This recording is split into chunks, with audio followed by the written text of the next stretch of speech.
Hi everyone, welcome back to my channel. How are you guys doing? I hope that you're doing very well. It's been kind of a already hectic month for me in the month of January. I've been pretty busy at work, and I think also just trying to get back into the swing of things is always very, very challenging, but I hope that you're doing well. It is literally so cold here in Texas. I live in San Antonio and it is so cold. It is MLK Day whenever I am filming this, and so I am off from work. So I decided to go ahead and throw some makeup on and film a couple of videos because I felt like there was not a better day than today to do that, since we're pretty much just stuck indoors today because it is so cold. But I hope that you're doing well. I hope that the new year and January is off to a really good start for you guys. But in today's video, I'm really excited because I've done this form of video before, but I did it focused more on eyeshadow palettes. And in today's video, my husband was kind enough to pick out 10 random products from my makeup collection, and I'm going to be talking about whether or not I would repurchase those products. And I haven't really looked at these palettes too much. I haven't looked at these products too much, but he picked a really good selection here, so I'm really excited to share them with you. So let's go ahead and get started. So in no particular order, he did pick out from my collection the Bare Minerals bronzer in the shade Kiss of Rose, and I would most definitely repurchase this. This is actually my favorite shade from the Bare Minerals bronzer line. They came out with initially 3 shades. It was Kiss of Pink, Kiss of Copper, and Kiss of Rose. This is my favorite from the line. I love this one so much. I feel like, yes, it's probably best for medium to deep skin tones, but I feel like this one works really well in my skin tone. So I would certainly repurchase this. I love this one so much. I love all of them from that initial launch. Again, Kiss of Pink, Copper, and Rose, but I do think Rose is my favorite, but I would definitely repurchase all of them if I were to lose them or whatever happens to them. Maybe they were to break or something like that. Another product that he picked out was this ColourPop 9-pan palette, and this is called The Feels, and this one was specifically at Target. I think it's still available. It is so pretty. I'm struggling a little bit with this one. I don't know. Man, I haven't had it in my collection that long, so I still feel like I haven't built a strong connection with this one. So I feel like, with that being said, I don't know. I think I'm gonna say no, that I wouldn't repurchase this. While it is so stunning and it is so beautiful, I mean, look at this perfect neutral color story, and I love that it has some really beautiful muted greens. While I do think this is very beautiful and I do want it in my collection and I'm happy to have it in my collection, I don't think I would go out and repurchase this one, only because I haven't even used it that many times, and I feel like it's been in my collection for probably a good 4 or 5 months at this point, and the fact that I haven't reached for it kind of says something, in my opinion. So even though this is stunning, and even though I want it in my collection and I definitely would like to have it back, I think I'm gonna say no to this one, that I would not repurchase that. Then we have another blush here, and this is from Revlon, and this is one of their Revlon powder blushes in the shade Oh Baby Pink. I really enjoy this formula, and here is what this shade looks like. Something weird kind of happens to me last year, where these Revlon blushes used to be some of my favorite within my entire collection, and then last year, for some reason, I wasn't loving these that much. However, I do really enjoy this shade from Revlon. I think the shade Apricot was the one that was kind of giving me some issues. Not sure why that was, but I do think I would repurchase this one because I do really enjoy this shade. I think it's very unique to my collection because I feel like a lot of my blushes, they lean a little bit more warm toned, and this one is a beautiful cool tones option in my collection. And of course, because it's Revlon, it's very affordable. And yeah, I do enjoy this formula. I do enjoy the shade Oh Baby Pink. Like I said, I like that it's a little bit more cool toned. which is a little bit different for my collection. Then he picked out the e.l.f. Halo Glow Liquid Filter. And so this definitely was something that came out last year that really was very popular. It went viral almost immediately. And I do wear the shade, I wear the shade 1 in Fair, and I would definitely repurchase this. I would not ever repurchase the Charlotte Tilbury one because I feel like this one is so good, but I would definitely repurchase this one. I love this product so much. I loved it especially during the summer because I was kind of wearing it like a very light kind of skin tint, if you will. I was using it as my foundation throughout the summer, and yes, it was very limited when it comes to the coverage, but I felt like it covered everything that I needed it to, and then anything that I wanted to cover additionally, I would go in with like a concealer when it comes to that. But I would definitely repurchase this hands down. I love this product so much. I also love mixing this with foundations because I feel like it makes your just finish of your skin look so pretty. So yes, I would 100% repurchase that, and I am so happy with that product, as I feel like most people are. This one is really hard, and it is the Gucci bronzer. So this is the Eclat Soleil bronzing powder, and I do have the shade 01. So here is what it looks like. Very stunning packaging. I feel like you're honestly paying for the packaging with some of these more luxury makeup products. And while I really enjoy this bronzer, and while I think it's really beautiful for fair skin tones, I don't think I would repurchase this. I definitely don't. It hasn't even become a favorite bronzer in my collection. It's definitely up there. Like, I would say it's within my top 5 bronzers maybe, but I have to take into consideration the price. Like, because if I were missing this and then I wanted to repurchase it, or I had to repurchase it, I want to say this is a $65 bronzer. I would have to repurchase it for that price. Do you know what I mean? Which is a lot of money. And I don't feel like it has that much of a hold on me that I would pay that price a second time, if that makes sense. So I love this product. I do. I think it's a really nice formula. It's a nice matte bronzer. I think the shade 01 is beautiful for fair to light skin tones, and I think that's why this one is a little special to me because of the color, but the formula is nothing worth $65 in my opinion. And I feel like if I really tried, I could probably get this color somewhere else. But yeah, I also don't love the smell. I do not love the smell. Nope, I don't love it. It smells just, I hate to say this, and I hope no one takes offense to this, but it kind of smells like old lady perfume, I guess. I'm so sorry if that's mean, but no, it's just this really like it's like this really disgusting floral smell that I'm not okay with. So I would not repurchase that, sadly. Then we have one of these Fenty glosses, and these are the Gloss Bomb Heats, and I have the shade Fenty Glow. I love Fenty Glow. I also really enjoy the Fenty glosses. However, I'm not a huge fan of the Fenty Heats. So I would say no, only because of the formula.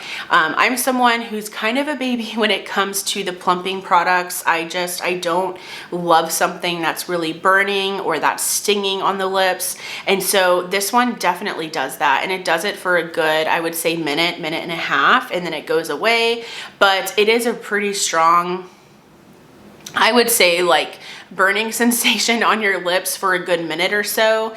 And while I do love the shade Fenty Glow, like I said, I feel like I would much prefer just to go with the regular gloss bombs or the gloss bomb creams or something like that over the heat formula. But I am, again, happy to have this in my collection because I do really enjoy the Fenty glosses.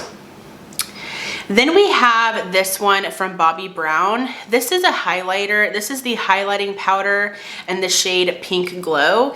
I actually picked this up one day at TJ Maxx and I got a pretty good deal on it. I want to say I only paid like $8 for this. Now this is a mini, so this is not the full size, but I'm very, very happy with it being a mini. I feel like even though it's a mini, it's still a pretty nice size here. And this is beautiful. This really is very, very stunning. But if I have to think about if I were to pick this up for full price, honestly, I feel like I could maybe find this again at TJ Maxx. I was just at TJ Maxx over the weekend and I saw this exact highlighter at TJ Maxx even then. So maybe if I had to repurchase it at TJ Maxx, I would, but if I didn't have that option, I would not repurchase this. I just feel like while this is very beautiful, again, looking at the price tag, I probably would not purchase it because again, it's just not that extraordinary in my collection for that price. Like, I love so many highlighters that I have in my collection. I love the Rare Beauty highlighters. I love the Flower Beauty highlighters. Of course, there are the Benefit highlighters that I really enjoy. And so I just feel like this is not, again, that extraordinary for me to repurchase it for the full price. Now, if I had the option of picking it back up at TJ Maxx, I probably would. But anyways, that is the Bobbi Brown highlighter. There's a lot of products in here that I would not repurchase, and I feel like my husband will be very upset at me for that because he's always like pushing me to just try to make sure that everything in my collection is what I love. And I feel like I'm still not very good at that. But anyways, then we have this lip product from Morphe. These are called the Soul Matte Velvet Lip Mousses, and this is in the shade Bella. So I actually really, really enjoy this formula. This is the second one that I have in this formula, and I actually haven't worn this one yet. I've only ever worn the nude shade, but I would repurchase this again because I feel like this is like a liquid lipstick. It's definitely more of a lip mousse just because of the texture, but this is a liquid lipstick that I feel like is actually very wearable and comfortable because it doesn't feel super drying on the lips. And this color Bella is just absolutely stunning. So I definitely need to wear this. I need to just get some use out of this because I do enjoy this formula and the shade looks beautiful. So I would repurchase this just because it is such a nice and comfortable wearable formula. Last two products here, and they are eyeshadow palettes. So firstly, we have the ColourPop by the Rose palette. So he picked out two ColourPop palettes, which is interesting. And the By the Rose palette is beautiful. This is absolutely stunning, but I think I've used this one time, sadly. I think I've only used this one time. And kind of similar to the All the Feels palette, while this is beautiful, while I love this color story, while I love mauve tones, berry tones, peaky tones, I would not repurchase this because it's been in my collection and I've only used it one time. Like, that is so, so sad. And if I'm thinking about berry tones, mauve tones, I'm probably gonna go for the Natasha Denona Retro palette. At one point, I would have gone for the Patrick Ta, the Rose palette. Mine got mold in it, so I do not have Patrick Ta palettes anymore, but that is initially what I would have gone for. So I think if you're someone who is eyeing the second Patrick Ta Major Dimensions palette, the rose one, but you are afraid of yours getting old and molding and things like that, this is a really good alternative to that. This is, I think, a $14 palette. This performs very well. The shimmer shades in here are absolutely beautiful. But again, it just goes unused and untouched in my collection that I would just not repurchase it, but I am happy to have it in my collection, and I do think that it is very beautiful, and I seriously need to get some more use out of it. And then the final product, and this is another eyeshadow palette. This is the Makeup by Mario Ethereal Eyes palette, and I've only used this one time, and it's not that old in my collection. I just picked it up, I want to say it was definitely last month, so it was definitely in December, and I picked this up because of FOMO. I know that that's pathetic. If you don't know what FOMO is, that is the fear of missing out. I know that that's stupid and pathetic. I don't care. I was so afraid that I wasn't going to ever be able to try this palette. I wasn't going to be able to use this palette if I never picked it up. So I just wanted it in my collection because I wanted to know what all the hype was about. I wanted to try out the Makeup by Mario eyeshadow formula, and this is really nice. It is. I've only used it one time, so I need to play around with it some more, but that first impression, I thought the mattes were really nice. I thought the shimmer shades were beautiful, but this is definitely not my type of eyeshadow palette personally. I like something with a little bit more impact on the eyes. I like something that's going to just have a little bit more depth, but I can appreciate a formula like this for everyday use, right? There are some times when you just don't want something super heavy on the eyes, and I think that that is where this eyeshadow palette can come in for situations like that. But I would repurchase this. It would hurt because, again, this is a very pricey palette, but I would purchase this again because I feel like it is such a beloved makeup product, and it's so spoken about here on YouTube and on TikTok, things like that, that I feel like I would just want to have this in my collection. So I would repurchase it, but mainly because I would hate to miss out on something and then because another thing too, and this is honestly something to consider with all of these products, your makeup preferences change. The way that you do your makeup changes over time, right? And I have noticed in myself that while maybe before I was really into color, or maybe I was very into bullet lipsticks, now I'm kind of into balms, I'm into glosses, like something that's just really light and hydrating on the lips, but at the same time I don't want to get rid of every single lipstick in my collection because your preferences change. Even throughout the seasons, I feel like I have preferences over other things throughout my collection. So that's another thing to consider. You know, for instance, maybe one day I don't want a super pigmented bronzer, or I don't want something that's very heavy and making it look muddy on my skin, then that's where this bronzer would come in, things like that. So anyways, those are all of the 10 products that my husband picked out, and I wanted to share with you, like, would I repurchase these or not? And I feel like it's a little bit eye-opening because I feel like most of these products I would not repurchase, because that was 1, 2, 3, 4, 5. Oh, so it was half and half, because I wouldn't repurchase 5 products and I would repurchase 5 products, because it's 1, 2, 3, 4, 5. Yeah, wow, that was half and half. But still, like, every single product in my collection I should love. I should be jumping for joy, excited about all of these products, and the fact that it was 50-50, I feel like is a little bit eye-opening to me. So comment below, have you done this before? Like, have you just randomly grabbed products in your collection and thought about whether or not you would repurchase them? I feel like that says a lot about how you feel about that product. I would love to know. If you enjoyed this video, please give it a thumbs up. Also, I would love for you to subscribe and be a part of my YouTube channel family here. Thank you all so much for watching, and I will go ahead and see you in my next video. Bye.